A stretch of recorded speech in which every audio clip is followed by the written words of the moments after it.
你好，我是小云，欢迎你来到这个小角落。昨天我在家整理东西，我打开一个很旧的盒子，盒子里面有很多照片。我很久没有看这些照片了。我坐在椅子上，一张一张地看。突然，我看到一张照片。照片上是两个女孩，一个是我，另一个是我的好朋友小月。看到这张照片，我想起很多以前的事情。小月是我的大学同学，大学的时候，我们总是在一起。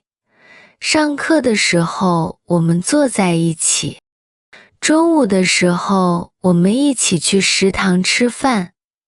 下午没有课的时候，我们喜欢去图书馆看书。有时候我们不看课本，一起看一本喜欢的书，就算不说话，也觉得很好。小月是一个很爱笑的人，她说话的声音很大，笑起来的声音也很大。跟他在一起的时候，我也变得爱说话，也变得爱笑了。我们常常一起在学校里走来走去，聊一些小事情，觉得很开心。毕业以后，我们去了不同的城市，他去了上海，我留在这里。刚开始的时候，我们每个星期都打电话，他会告诉我他吃了什么，也会跟我说他遇到了什么有趣的事。我也会告诉他我的工作和生活。后来我们都越来越忙，有时候一个星期打一次电话，有时候一个月才打一次电话。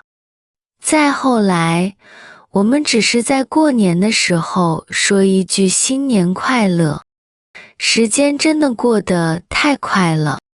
现在我33岁，小月也33岁了。我不知道她现在怎么样了。她还住在上海吗？她结婚了吗？她工作忙不忙？她还像以前一样爱笑吗？这些我都不知道。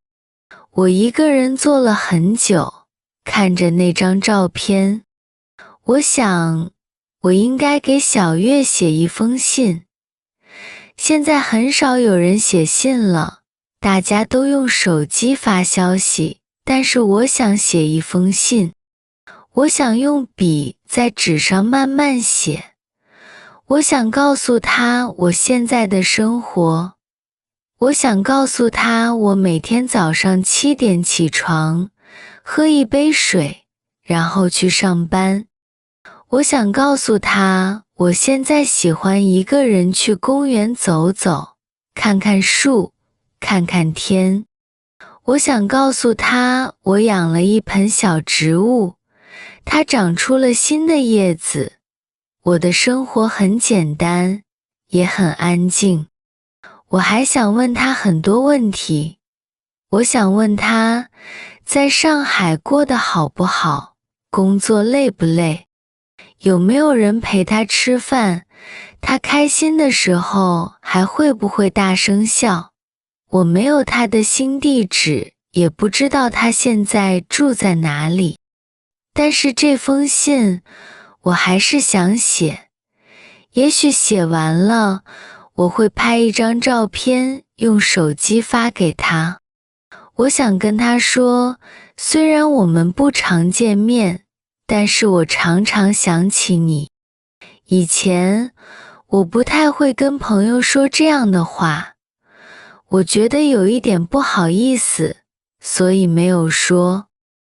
但是现在我长大了，我觉得想念一个人就要说出来。